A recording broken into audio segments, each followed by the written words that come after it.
Hey guys, how about an update on our first-time home buyers? When we spoke last, they had just gone under contract and we were just beyond the option period, and we're in the process of identifying what was going on with the foundation. And so here we are. There's been an update, so let me break it down for you.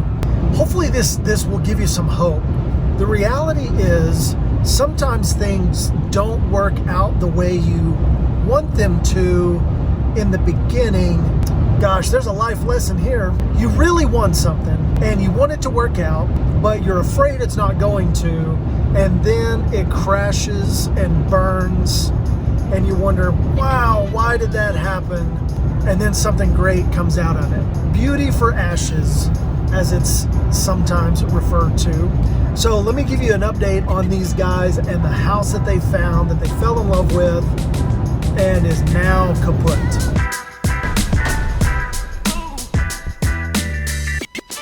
If you haven't seen the first video, we contracted this property. They absolutely loved it. First-time home buyers, first time they've been under contract.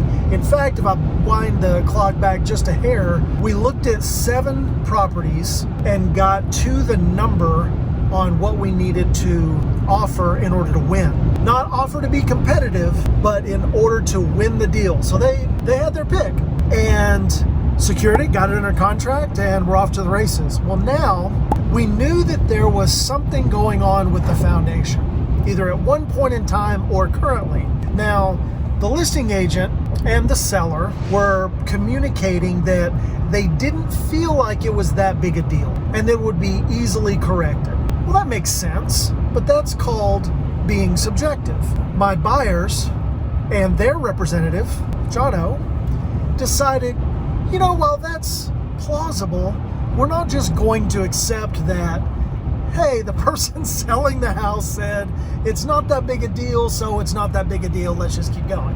Now, let me give you the back story. In 2012, the seller, seeing evidence of something going on with the foundation, decided to call a foundation repair company who came out and gave them a bid. But this is 2012 and they recommended foundation work to be done, and work, according to the sellers, was not done at that time. 2 years later, they had a different foundation repair company come out, provide a quote, and they put in 24 concrete piers to fix the foundation on this house. 5 days after having the repairs done, they hired a structural engineer to come out and confirm that everything was good to go. Well, much to their chagrin, the structural engineer said you need 9 more piers, internally recommended steel. Suffice to say, a much bigger job. That's where the paper trail ends. There was a warranty provided by the company that provided the work in 2014. And here we are, 2022, the sellers have decided they want to sell the property and now are finding that they must disclose all of these foundation scenarios. Upon a closer look, we started looking at the timelines and realized exactly the story that I just described. So the seller and the listing agent are saying, we had it fixed, which we saw a receipt where a foundation was paid for, and there were some unusual things. Part of the work that they had performed in 2014, they paid a portion of the work in cash and a portion of the work with a motorcycle. As in, hey, I'll give you some cash and a motorcycle and you fix my foundation. Which, there's nothing wrong with being creative, but in most cases, that scenario is a little weird. According to the seller, they fixed it, so we don't see what the big deal is. Well, when we're going through our inspection process in the option period, we hired a home inspector to come out, and the home inspector said, you really ought to get this foundation looked at. Which, if you think about it, that's the home inspector's job, is to just raise the flag.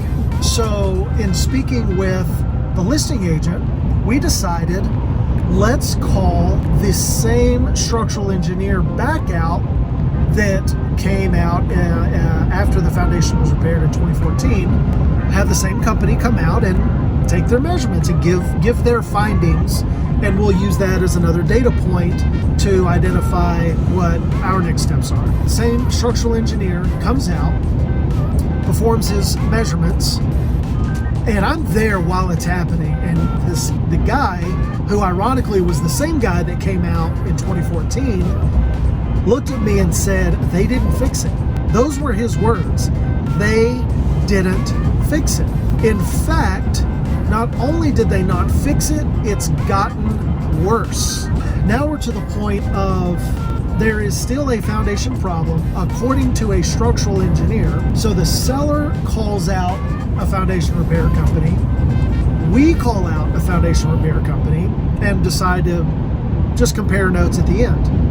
Well, wouldn't you know it, the foundation repair company that the seller called says, it's not that big a deal. A few of the piers just need to be tweaked and we're off and running. That'll cost you $5,500. If I were going to have foundation work done on my house, the company that I would call, I reached out to him and I said, Jason, here's the deal. Told him the story. He said, send me the reports. I'll get back to you.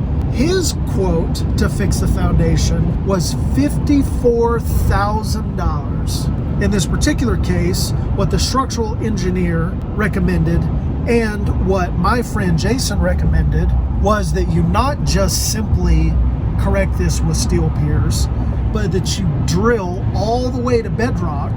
And based on a job that he had completed recently in that area, he quoted it at 85 feet.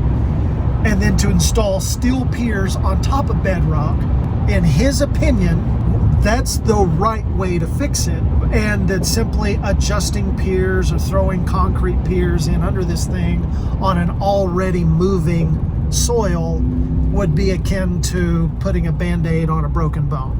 And I would tend to agree with that. So we have a discrepancy. $5,500 from the seller's foundation repair company's bid, $54,000 from my foundation company's repair bid, and now we are at an impasse. So we had this conversation, and the seller's offer was, well, I tell you what, we're going to fix it with our company, and you guys can just split that cost with us. You pay your half of the $5,500 and we'll be off to the races. Well, the long story short is we canceled the contract. We got involved with the lender and they wanted all of this documentation, and upon their findings deemed that the property did not meet their underwriting requirements. They wrote a letter. We canceled the contract under third-party financing addendum section 2B, and now the buyers have their earnest money back. And honestly, they are relieved that it went the way that it did. A little disappointed. They really wanted this house. But at the end of the day, based on the findings of the professionals, 2 of 3 professionals recommend a massive foundation repair. And if the sellers aren't willing to comply, then we aren't either. And now the contract has been canceled. Now, some people would hear that story and think, oh my gosh, they went through all of that and they don't even have a house. Well, as luck would have it, I'm driving back to another property that they found that they like even more, better views, which was really important to this particular couple. And this is our second showing. I've spoken with the listing agent. I know exactly where we need to be to win the contract. And now it's just a matter of walking it one more time and making sure it is what we think it is, and we'll submit an offer. So hopefully we'll have an update for you very soon. The last thing I'll say is, don't be afraid of foundation work. It can be a necessary part of just living in North Texas. But as we've mentioned in the past, construction stuff is easy. It can be fixed. Now, there is a cost associated with that, but that's okay. It can be fixed. Don't be afraid if there's cracks in walls, around windows. All that stuff is easily rectified. So stay tuned. We'll keep you guys posted on this great couple and their real estate adventures here in North Texas.